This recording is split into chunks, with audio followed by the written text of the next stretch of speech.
hello सांग माने जय जगन्नाथ शुभ संध्या केमिति अछंती मु तो बहुत भल अच्छी आशा करुँच आपण मैंने भी बहुत भल थे सांग मैंने मु आज जस्ट भुवनेश्वर आसी पहुँचली आज गाँव आसी पहुँचली मो मन दुख कारण डैडी मम्मी को छाड़ी सब आसी तो मु भाविली कि आज संध्यार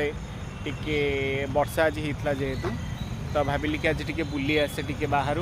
आज एबे कोठी अच्छी देखंतु सांग माने मु एबे लिंगराजनकर माउसीमा मंदिर पाखे अच्छी केते बढ़िया दृश्य लगुच देखते ये आम पार्क सब अच्छे बहुत सारा लोक सब आसुँच तो सेठी भजन कीर्तन होउछि भाविले टिके पळे आसे टिके माइंड फ्रेश कर दिए तो सांग माने संध्या टाइम रे टिके ठाकुरंक पाखक आसिकी बुलाबुली कले मनटे टिके भल लगे सब भल लगे आ काली तो कॉलेज आरंभ